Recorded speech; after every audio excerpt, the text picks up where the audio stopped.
은 계약 전반에 대한 진상 파악을 지시했습니다. KBS 뉴스 이도윤입니다. 지금까지 KBS 뉴스광장을 1TV와 동시에 들으셨습니다. 지금 시각 6시 14분입니다. KBS.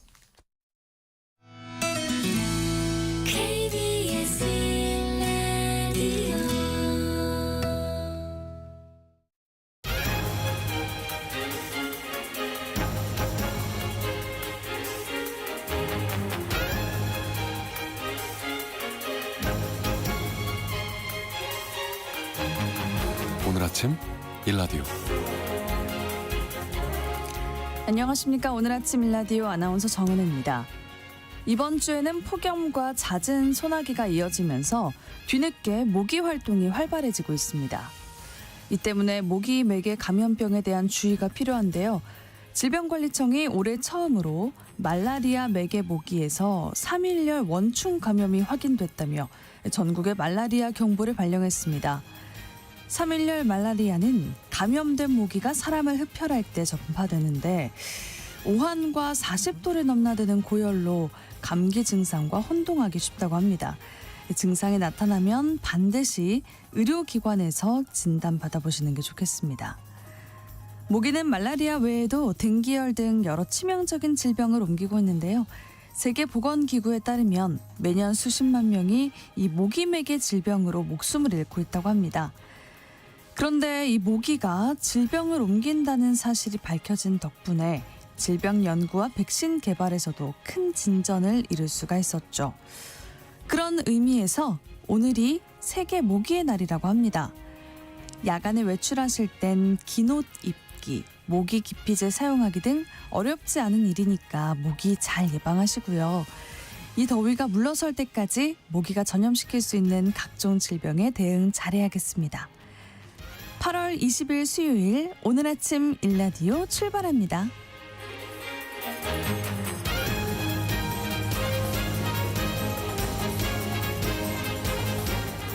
오늘 아침 일라디오 이 시간은 물론 KBS 일라디오의 모든 프로그램은 유튜브 KBS 일라디오 공식 채널이나 모바일 콩 어플리케이션을 통해서 실시간으로 함께하실 수 있습니다. 수요일 시간에는 농수산 뉴스 모아서 전해드리고요. 궁금한 뉴스 시간에는 AI로 기후위기 예측과 대응이 얼마나 가능한지 살펴보도록 하겠습니다. 또 장수직업 시간에는요. 생성형 AI가 바꿔놓을 일자리의 전망에 대해서 알아보겠습니다. 네, 청취자 여러분들이 참여하실 수 있는 오늘의 퀴즈 드리겠습니다. 오늘도 폭염이 이어진다고 하는데요. 최근 온열 질환 위험이 계속되면서 기상청이 폭염 지역의 장소별 기온 특성을 관측해 발표했습니다. 농촌 지역에서는 이곳의 온도가 주변보다 최고 11.5도나 높게 나타났다고 하는데요. 이곳은 철제 프레임에 투명한 막을 씌워서 채소류 또는 화훼류를 재배하는 일종의 온실입니다. 한겨울에도 딸기, 시금치 등을 재배하는 이곳, 과연 무엇일까요? 자, 추첨을 통해서 농촌진흥청에서 제공하는 특선 세트를 한 분께, 향긋한 커피 드실 수 있는 모바일 커피 쿠폰 4분께 드리겠습니다. 방송에 참여하실 분들은 단문 50원, 장문 100원이 드는 유료 문자 샵 9730, 샵 9730으로 보내주세요. 유익한 정보와 살아있는 이야기가 있습니다. KBS 오늘 아침 일라디오.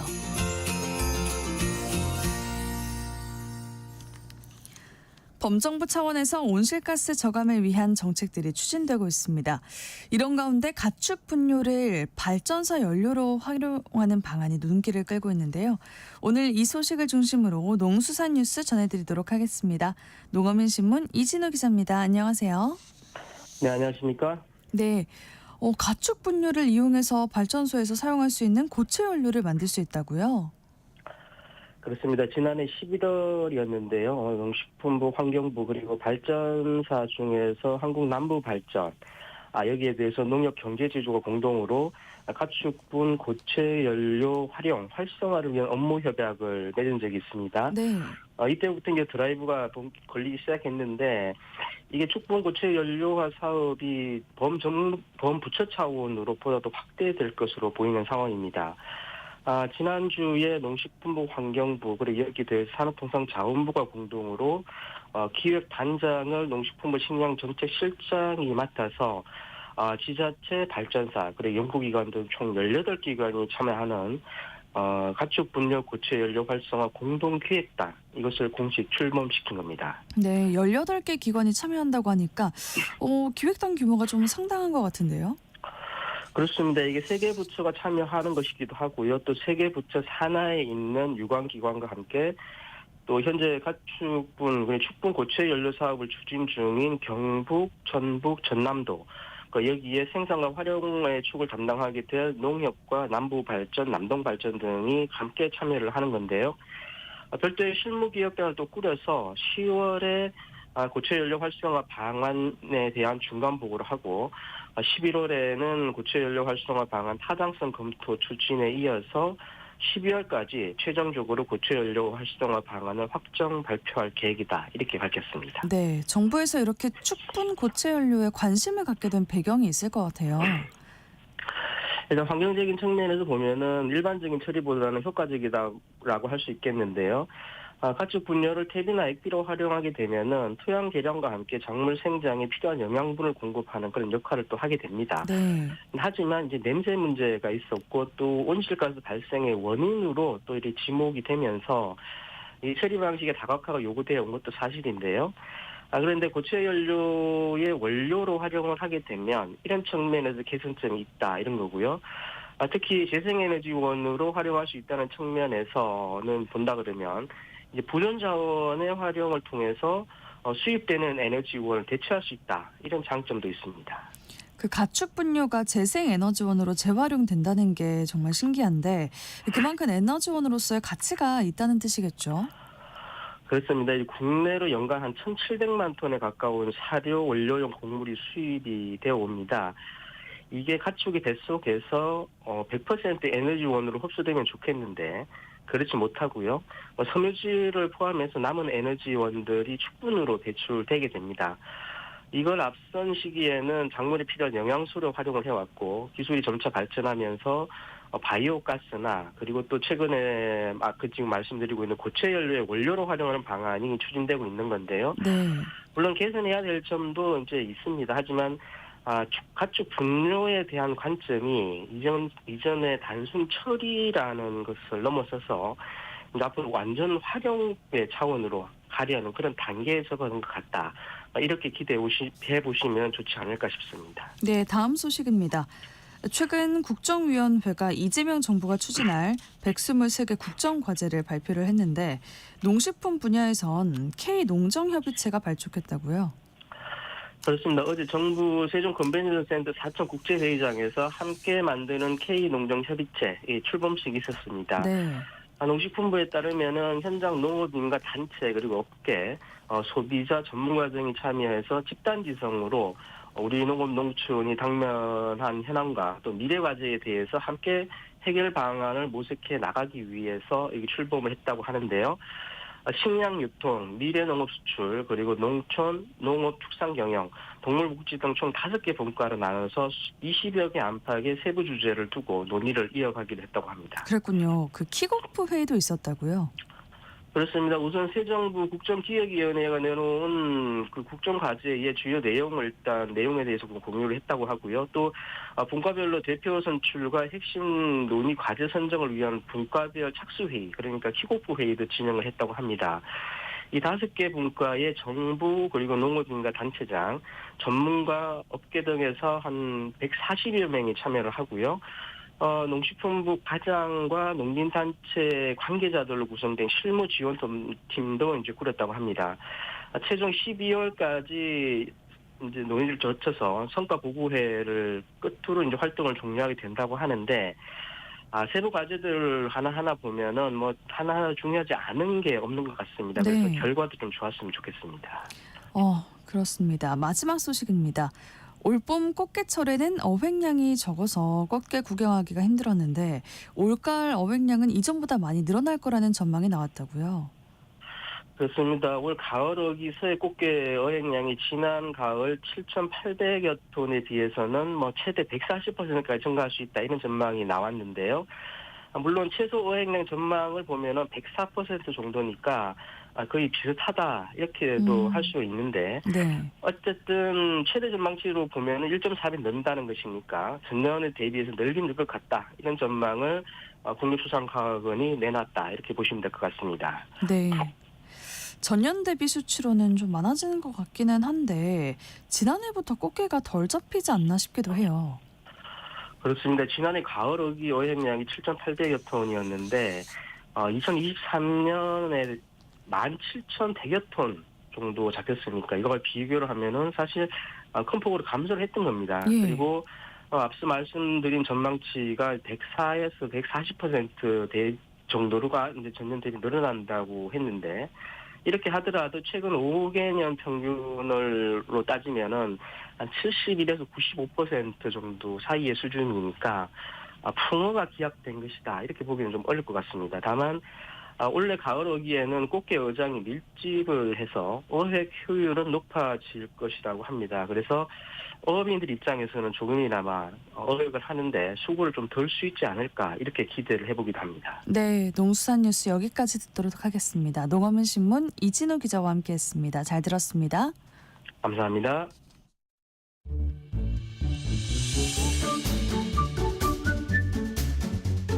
아침을 여는 기분 좋은 습관. KBS 오늘 아침 일라디오.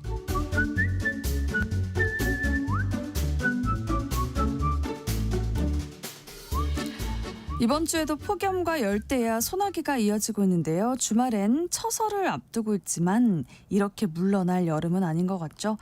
9월까지 강도 높은 폭염과 열대야가 이어지고 늦가을 태풍이 찾아낼 거란 가능성도 제기되고 있습니다.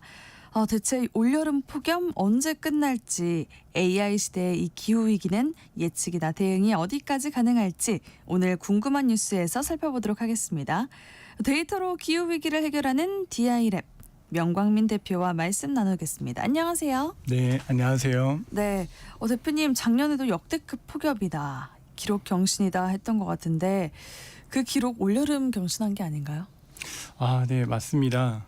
폭염도 심했고 작년과 올해는 특히 열대야가 심했는데요. 네. 서울 기준으로 보면 작년 열대야 일수가 48일로 역대 최고였습니다. 그리고 특히 9월에도 열대야가 9일이나 발생해서 역대 가장 늦은 열대야를 기록했는데요. 올해는 7월에만 열대야가 23일이나 발생해서 작년 7월보다 10일이나 많았었고요. 오는 8월 19일 기준으로 보면은 서울에 36일에 열대야가 기록됐습니다. 근데 작년이 8월 19일까지 33일이 발생했으니까 작년보다 3일이나 더 많이 발생한 것이죠. 게다가 처서인 이번 주말까지도 열대야가 예상되고 있어서 국민들의 건강이 많이 걱정됩니다. 간밤에도 더웠는데 올해는 왜 이렇게 더 극심한 폭염과 열대야 그리고 폭우가 나타나는 걸까요? 네, 폭염 같은 경우는 덥고 습한 북태평양 고기압이 우리나라를 덮으면서 계속 그 습한 공기들이 그리고 따뜻한 공기가 오다 보니까 굉장히 더운데요. 네. 그러다가 또 제트기류가 약해지면서 떨어져 나온 상층 저기압이 우리나라 상공으로 오게 되면은 굉장히 대기가 불안정해지면서 극한 호우가 내리게 됩니다. 그리고 이건 올해만의 특별한 현상이라기보다는 최근 지속되고 있는 기후변화의 흐름 때문이라고 보시는 게 맞을 것 같습니다. 전 세계 지상 기온 자료나 해수면 온도 자료를 분석해 보면 최근 몇 년이 가장 높은 것을 보이고 있는데요. 이건 기상청 자료로도 우리나라 주변 해수면 온도가 한 27에서 8도 정도로 매우 높은 상태입니다. 네. 그리고 이건 평년보다도 한 2도 이상 높은 상태를 보이고 있고요. 이러한 기후변화는 폭우가 더 짧은 시간에 더 좁은 지역에 내리면서 해마다 피해가 커지고 있어서 변화되는 이런 강수 패턴에 대응하기 위한 준비가 필요한 실정입니다. 그렇군요. 이렇다 보니까 전국적으로 온열 질환자들이 속출하고 있는데 그것 때문에 많은 피해들이 발생하고 있습니다. 야외에서 일하는 많은 농민들, 근로자들을 보면은 심각한 생존 위협이 되고 있는 것 같기도 해요. 네, 맞습니다. 질병관리청에 따르면은 8월 18일까지 온열 질환자가 3,705명으로 집계됐습니다. 그중에 작업장이 1,200여 명, 논밭에서도 430여 명 정도로 야외 근로자들에게 큰 위협이 되고 있어서 많이 걱정인데요. 실제 저희가 건설 현장이나 도심 지역의 IoT 센서로 측정한 데이터를 분석해 봤는데요. 네. 인근 기상청 관측소보다 3에서 5도 이상 높게 나옵니다. 이렇게 되는 게 기상청은 기상 목적을 위해서 한 가로 세로 25m 정도 잔디밭을 만들고 거기에서 관측하다 보니까 온도가 낮을 수 있는 도심에서는 뭐 옆에 뭐 에어컨 실외기가 있을 수도 있고 자동차 배기가 있을 수도 있을 수 있고 뭐 바닥은 콘크리트다 보니까 더 더워지는 겁니다. 그럴 수 있겠네요. 네, 그렇죠. 그래서 이게 의미하는 거는 현재 우리가 알고 있는 기온보다 실제로 우리가 더 더운 환경에 노출되고 있다는 겁니다. 그래서 우리가 이런 질병을 진단하는 MRI를 찍잖아요. 그런 네. 것처럼 이런 기후 위험에 정확하게 진단하기 위해서는 산업 현장에 기상 관측 DB를 구축하는 게 매우 중요할 것 같습니다. 네, 우리도 더웠는데 지구촌 뉴스를 보면 더 심각한 나라들도 많은 것 같더라고요. 유럽 국가들이 가장 더운 것 같기도 하고요. 어디가 가장 피해가 큰 건가요? 네. 사실 전 세계 모든 나라의 자료들이 올라오진 않아서 정확하게는 모르겠지만 최근에도 뭐 미국이나 유럽 같은 경우 모두 심각한 것 같은데요. 네. 특히 유럽에서 보고되는 폭염물이나 초과 사망자 수 보면은 7월 초에 나흘만 해도 4,500명이 넘었다고 합니다. 그런 거 보면 유럽이 훨씬 더 큰 것 같습니다. 그렇군요. 이 폭염으로 인한 인명 피해가 집계된 것만 봐도 아주 심각한 것 같습니다. 올여름에 태평양 도서 국가들도 출장을 다녀오셨다고 하던데 그쪽은 해수면 상승으로 걱정이 많은 지역들이 아닌가요? 그렇죠? 가보시니까 그쪽 기후는 어떤가요? 네, 맞습니다.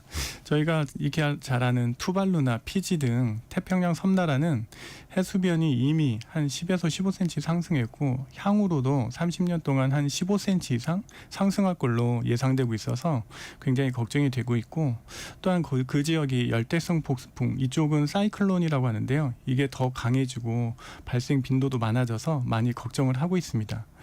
제가 8월 초에 이 태평양 도서국가에 출장 간 것도 이런 도서국가들이 기후 위험을 정확히 파악하고 대비할 수 있도록 저희 기상청하고 기상산업기술원과 함께 우리나라 우수 기술을 소개하기도 하고 또 태평양 도서국가 기상청장들과 그런 적용 방안을 위해 더 논의하기 위해서 다녀왔었습니다. 빙하가 녹으면서 또 위기인 곳들이 있더라고요. 중앙아시아 쪽도 다녀오신 곳이 그런 위기 지역이라고요? 네, 이 지역은 히말라야 산맥 동쪽에 있는 파미르곤 등 고산지대에 있는 빙하가 최근 급격히 녹으면서 홍수 피해나 물 부족 문제가 발생하고 있습니다. 네. 이러한 문제에 대응하기 위해서 5월 말에 빙하 보존을 위한 고위급 국제회의가 있었는데요. 세계 기상기후 사무총장이나 아시아개발은행 총재 또 중앙아시아 각국의 대통령들이 모여서 빙하 손실로 인한 물 부족이라든지 생태계 파괴 또 지역 불균형 문제를 논의하고 국제사회가 어떻게 공동으로 대응할지 도모하는 의미 있는 자리였습니다. 그리고 또 이 회의가 시작되던 5월 28일에 알프스 산맥의 빙하가 무너지면서 스위스 남부의 한 마을이 덮이는 산사태가 발생했습니다. 네. 예, 이런 것들은 또 이 회의의 중요성을 더 절실하게 느낄 수 있었습니다. 그러니까 이렇게 위기가 가속화되고 심각해지니까 일단 피해 규모 같은 거를 정확하게 예측하는 게 무척 중요하다는 생각이 듭니다. 그래야 좀 더 제대로 된 대응책을 찾을 수 있잖아요. 네, 그렇습니다. 이런 기후 위기에 대비하기 위해서는 점점 더 심해지는 국지적이고 또 돌발적인 호우를 정확하게 진단하고 예측하는 게 매우 중요합니다. 예. 네, 현재는 이런 국지적인 호우로 인한 피해가 발생은 하고 있지만 그런 위험이 얼만큼 되는지 얼마나 위험한 그 상황에 노출되어 있는지는 충분히 분석할 수 있는 촘촘한 자료가 좀 한계가 있습니다. 그러다 보니 피해 규모에 대한 예측 정보도 부정확하게 되는데요. 저희가 알고 있는 포스코 침수로 1조 3,400억 원 정도 손실이 발생을 했는데요. 사실 이런 피해 규모를 예측했다면 사실 아무 대비 없이 당하고 있지는 않았을 거잖아요. 예.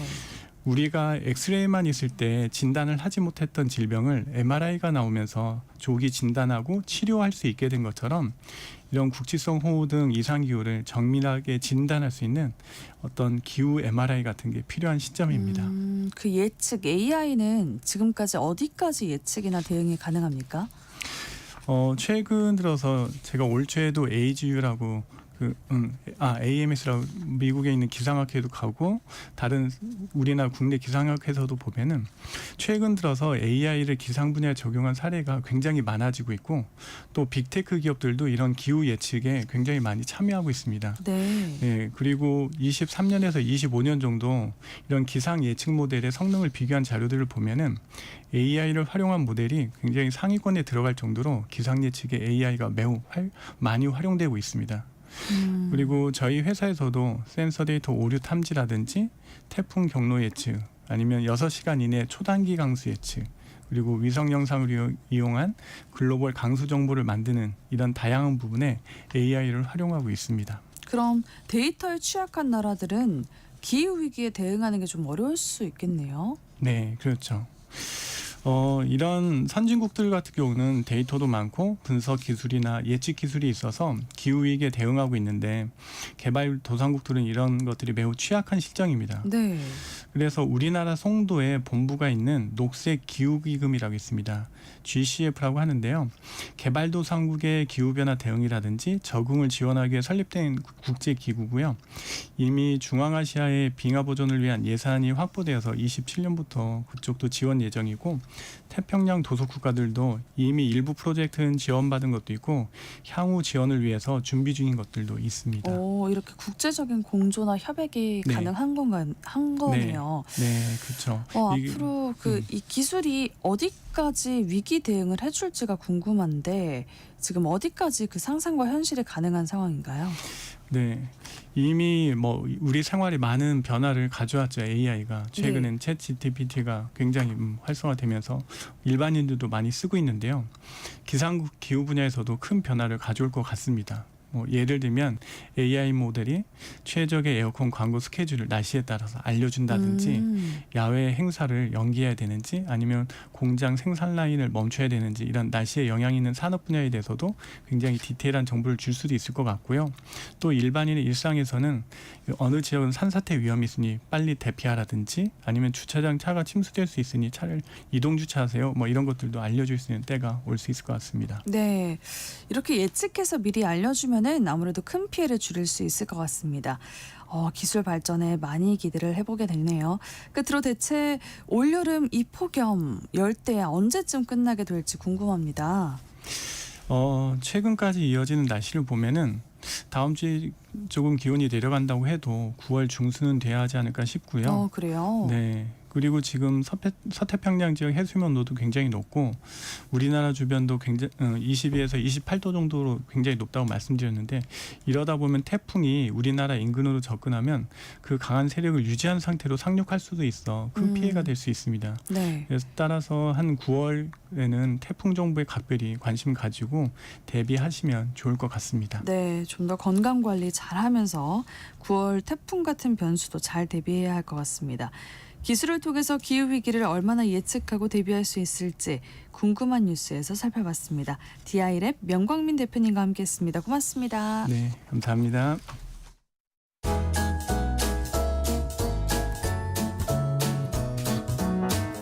상쾌한 하루의 시작. KBS 오늘 아침 일라디오.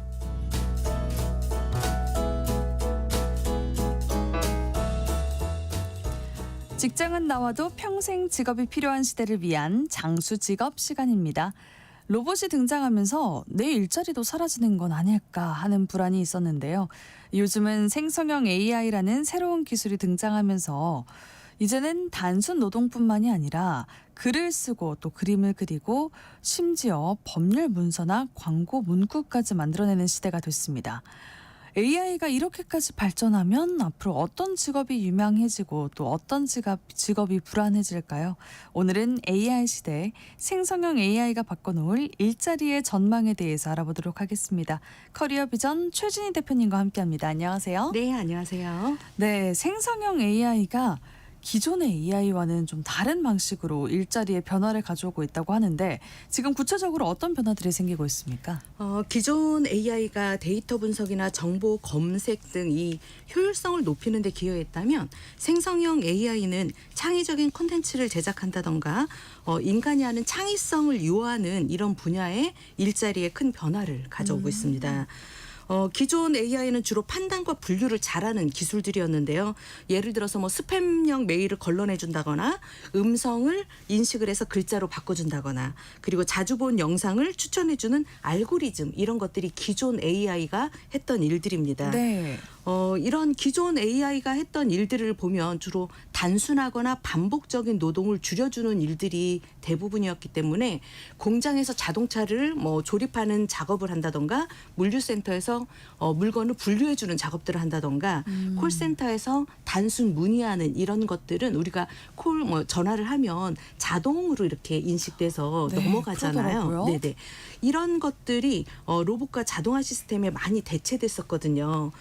그래서 한때 인공지능 로봇에게 가장 먼저 빼앗길 일자리 1위가 바로 텔레마케터로 소개가 되기도 했었습니다. 네. 반면에 이제 요즘 유행하고 있는 이런 생성형 AI는 한 단계 더 나아갔다라고 보시면 될 것 같습니다. 우리가 기존 AI가 찾고 기존에 있었던 걸 잘 분류하는 데 강했다라고 한다면 이런 생성형 AI는 새로운 것을 만들어내고 창작하는 데 강하다라고 보시면 되는데요. 기존에 배운 데이터를 토대로 새로운 무언가를 만들어내는 것이 특징입니다. 대표적인 게 우리가 챗 GPT의 자기소개서를 뭐 써달라고 하면 잘 써주잖아요. 저 같은 경우도 소라로 음악을 직접 제가 자작해서 만들기도 했거든요. 정말요? 네. 그리고 요즘 사람들도 또 미드저니를 통해서 또 이 프로그램으로 그림을 그려주는 이것도 많이 활용을 하고 있는데요. 이런 것들을 보면 원래는 이게 사람이 생각을 해서 사람의 머리로 하던 것들이 지금은 생성형 AI가 사람의 머리로 하는 이런 단순 작업들을 대체할 수 있었다라는 게 큰 특징입니다. 맞아요. 특히 그 창작 분야에서 요즘에 네네. 생성형 AI가 정말 활용이 많이 되는 것 같아요. 좀 두렵기도 하죠. 네. 네네. 그러다 보니까 과거의 로봇 시대 이렇게 우리가 기존의 AI 이런 인공지능 로봇 시대에는 단순 노동이나 콜센터, 텔레마케터가 가장 먼저 사라지는 직업이었다라고 한다면 네. 생성형 AI 시대에는 우리가 텍스트라던가 단순한 지식을 다루는 직업들이라던가 단순 콘텐츠라던가 뭐 간단한 번역 같은 이런 직무가 가장 먼저 영향을 받을 것으로 보여집니다. 그래서 기존의 AI 시대에는 사람이 손으로 하던 것을 로봇이 대체했다라고 한다면 이런 생성형 AI 시대에는 사람의 머리로 하는 이런 단순 작업들을 생성형 AI가 대체하기 때문에 우리가 취업을 준비하시는 분들이라면 미래 일자리에 대해서 이러한 변화들을 좀 잘 살펴서 구직 준비를 하시는 게 좀 좋을 것 같습니다. 네, 그렇다면 그 생성형 AI에 의해서 대체 가능성이 높은 직업들 어떤 특성을 가지고 있습니까? 먼저 첫 번째로 반복적이거나 패턴화된 업무들은 대체 가능성이 아주 높습니다. 어떤 게 있죠? 우리가 매일매일 보는 기사 중에 반복적인 기사들이 있습니다. 일기예보를 그죠? 일기예보를 해준다던가 네. 아니면 스포츠 기사 중에 몇 대 몇으로 끝났다 이런 간단한 정보들이라던가 간단한 네네 이런 고객에게 정해진 대본대로 하는 텔레마케터 안내 멘트라던가 이런 것들이 대체될 가능성이 높은 겁니다.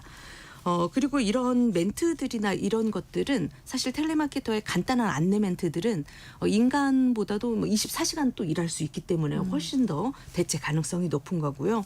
두 번째는 정형화된 언어나 데이터를 다루는 일도 대체되기가 쉽습니다.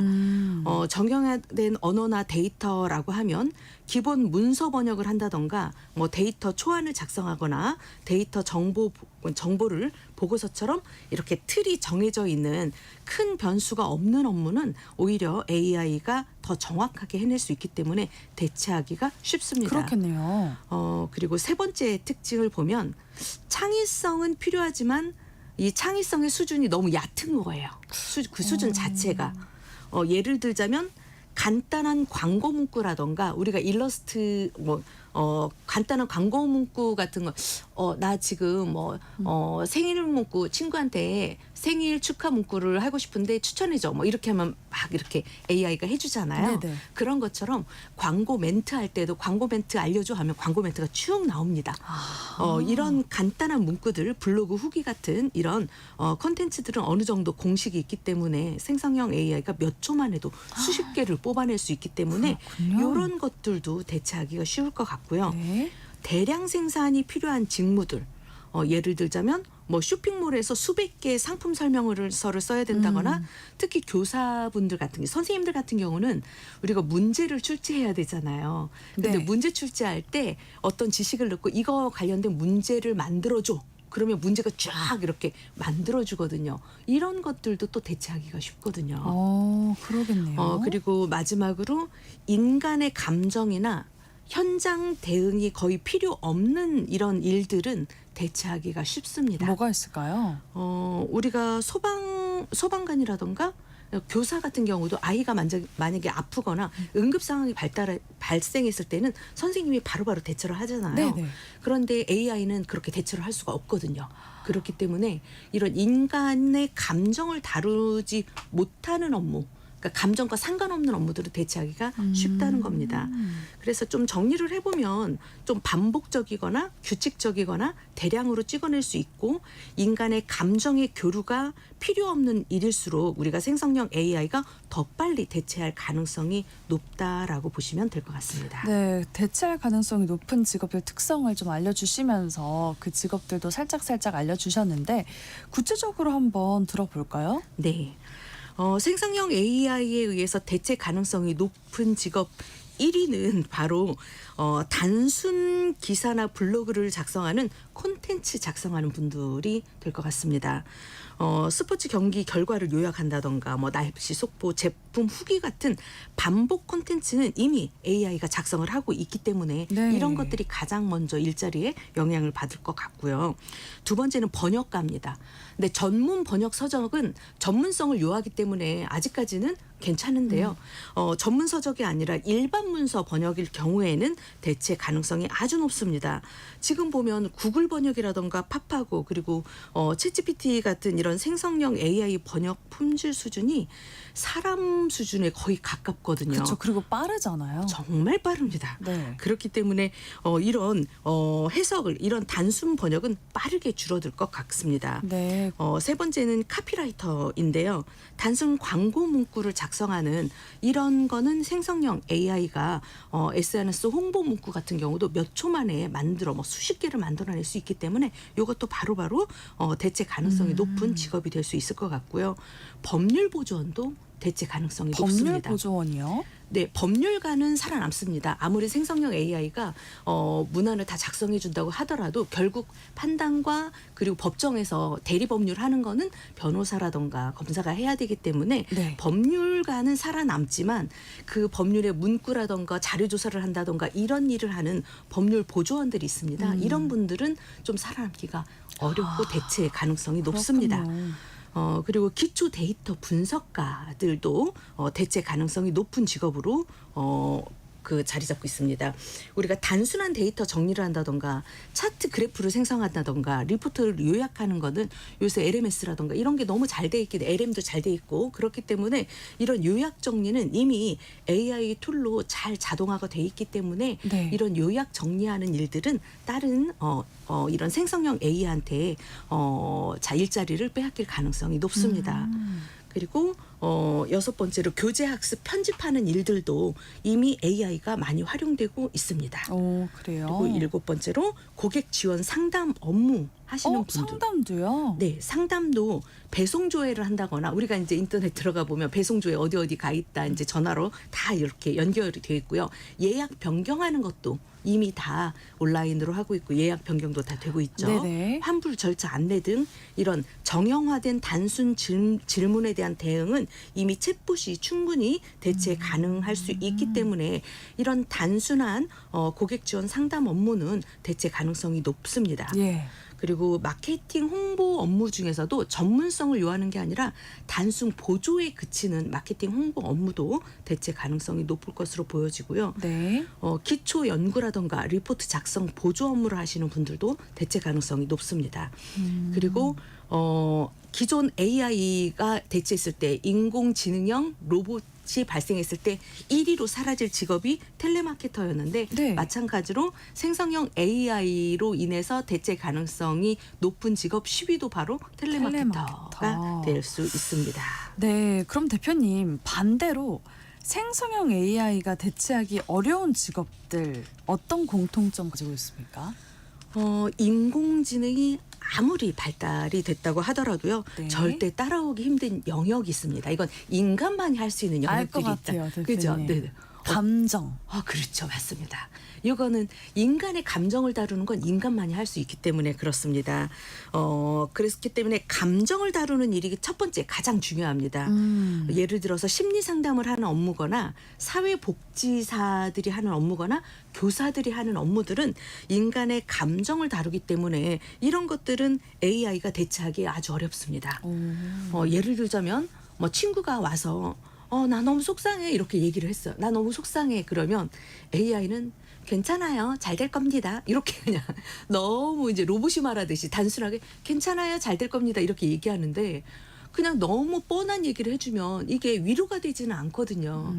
그런데 이렇게 내가 뭔가 속상해라고 말했을 때 내 눈을 바라봐주고 같이 눈물을 그렁그렁 해주면서 괜찮아 잘 될 거야 막 그 떨림과 이런 같은 안쓰러움과 이렇게 이렇게 우리 이마에 같이 막 이렇게 이렇게 안쓰러움을 할 때 이마도 약간 같이 이렇게 찡그리는 그쵸. 이런 표정들이 있잖아요. 그죠? 표정으로 그 위로나 공감을 받는다는 그죠? 그런 뜻인 거죠? 감정들이 전달이 되잖아요. 네네. 그런 감정들을 보고 느끼면서 우리가 같이 위로를 받는 거거든요. 그래서 이런 목소리의 떨림, 표정, 많이 힘들었겠네라는 이런 걸 통해서 진심으로 우리가 공감을 하게 되는 거죠. 이런 것들은 인간만이 할 수 있다는 거예요. 그런데 대표님 요즘에 그 많은 분들이 챗 GPT나 생성형 AI로 고민 상담을 많이 한다고 해서 저도 한번 해봤더니 너무 공감을 잘해주고 위로되는 말을 많이 해주는 거예요. 그 부분에서 정말 놀랐어요. 공감하고 위로는 해주지만 우리가 내가 궁금했던 것, 내가 듣고 싶은 내용에 대해서만 얘가 이렇게 해주는 거잖아요. 그런데 인간이라는 건 사회적 동물이기 때문에 우리가 같이 얘기를 할 때 토닥토닥토닥 해준다거나 같이 얘기할 때 손을 한번 잡아주는 건 아무런 얘기를 들어주고 경청만 해줘도 사실은 이게 답변을 해주는 것보다 더 큰 효과가 있습니다. 그러면 이 부분에 대해서는 대면 상담에 한한 그런 이야기겠네요. 그렇죠. 가장 좋은 효과가 있는 거죠. 대면 상담이라는 건 이 생성형 AI가 따라올 수 없는 그런 부분들입니다. 네. 그렇기 때문에 이런 감정을 다루는 심리 상담이나 사회복지사, 교사와 같은 직업은 AI가 대체하기는 어렵습니다. 네. 두 번째는 현장에서 즉각적인 대응이 필요한 직업들인데요. 건물에 불이 났을 때 AI는 119에 신고하세요. 119에 신고하세요. 이렇게밖에 대응을 못하는 거예요. 그런데 소방관은 그 연기를 뚫고 막 화재 현장으로 들어가서 상황에 맞게 그 사람이 있다면 대피를 시킨다던가 그 상황에 맞게 대처를 하는 거죠. 즉각적인 빠른 그렇죠. 대응이 필요한 부분이요. 상황 대처 능력, 판단 능력, 즉각적인 행동 이런 것들이 인간만이 할 수 있다는 겁니다. 또 간호사 같은 직업들을 보면 환자가 응급실에 왔을 때 그 환자의 상태에 따라서 응급 처치를 바로바로 할 수가 있거든요. 그렇기 때문에 우리가 소방관이나 간호사 같은 그리고 기술 정비사와 같은 그 상황에 맞게 대처할 수 있는 이런 직업들도 AI가 대처하기 힘듭니다. 네. 그리고 그리고요. 뭐 경영자나 우리가 리더들과 같은 정치가들 이런 사람들은 이런 사회적 맥락을 조율하는 직업들이거든요. 우리가 회사에서 인사 문제로 직원들이 불만을 가질 때 AI는 성과에 따라서 보상을 하세요. 성과로 사람들을 구조조정하세요. 이렇게 이제 뭔가 답변을 줄 수 있잖아요. 네네. 그런데 이 CEO 입장에서는 성과로만 사람을 판단할 수 없거든요. 이 조직에 필요한 사람들은 꼭 성과를 잘 내는 사람들만 필요한 게 아니라 이 사람이 성과를 못 냈어도 으쌰으쌰 동기부여해 줄 수 있는 사람, 우리 조직에 꼭 필요한 사람들이 있습니다. 이런 네. 모든 것들을 다 종합적으로 판단해야 되는 사회적 맥락이라는 관점에서는 이런 분들 인간만이 판단할 수 있다는 겁니다. 그렇죠. 그래서 인간만이 할 수 있는 그런 직업들은 대체가 불가능하겠네요. 네, 맞습니다. 네, 좋습니다. 대표님, 오늘은 생성형 AI가 바꿔놓은 일자리 전망에 대해서 이야기 나눠봤습니다. 장수 직업 시간 커리어 비전 최진희 대표님과 함께했습니다. 고맙습니다. 네, 감사합니다. 네, 오늘의 퀴즈 정답 바로 비닐하우스였습니다. 8502님 비닐하우스, 7378님 비닐하우스, 2626님 정답 비닐하우스입니다. 4860님 비닐하우스 여름에는 정말 찜질방 온도를 넘나들 정도로 땀나는 건 물론이고 숨쉬기도 힘들어요 라고 보내주셨습니다. 자, 중복 당첨 여부 확인 후에 홈페이지에 당첨자 올려놓을게요. 오늘 아침 일라디오 아나운서 정은혜였습니다. 좋은 하루 보내세요.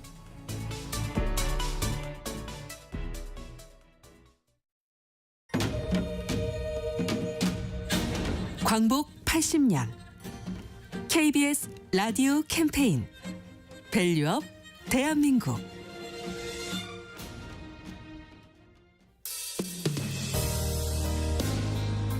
안녕하십니까. 광주 광산구 고려인 마을에 있는 월곡 고려인 문화관의 관장 김병학입니다. 광복 80주년을 맞아 고려인들의 역사 속에서 독립정신과 민족정신은 더욱더 빛난다고 할 수 있는데요. 고려인들은